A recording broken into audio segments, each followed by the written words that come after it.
Hey everybody, I hope you're doing well today. Well, let's take a look at trade strategies for economic growth and development and understanding their impact.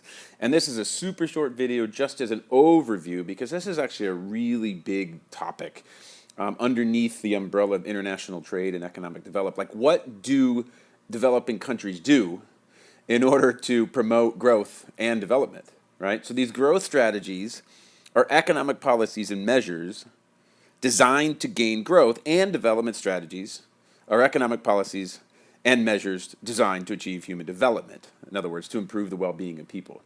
But remember, of course, that growth is not economic development, but it can generate extra income for governments, firms, and people. Then it may lead, therefore, it may lead to development, depending on how the extra income is used.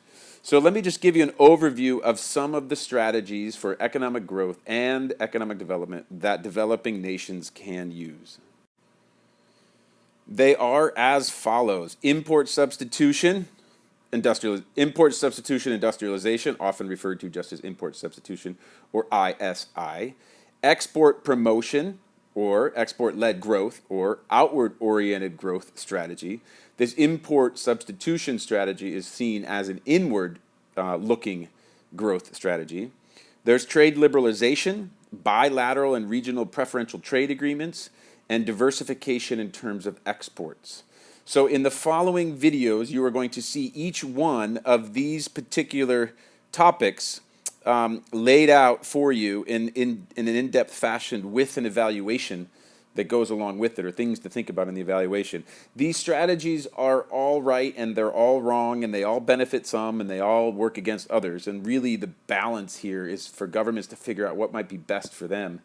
But if you're a developing nation, you have a lot of constraints that might not enable you to follow the strategy that you might want to do, and therefore it's really specific as for what would be best for each particular country around the world.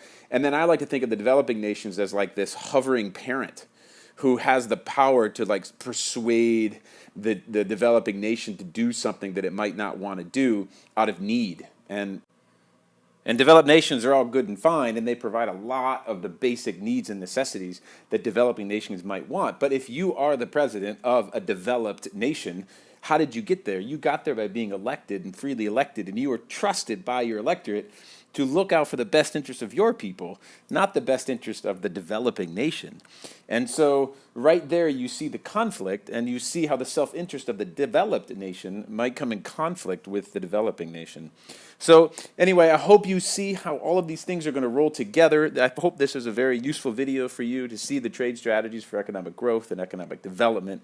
And it's a precursor, of course, of what's to come. So I hope you thought this intro video was helpful, and check out the next videos which go into each one of these topics in a much more in-depth manner. All right, talk to you in a bit.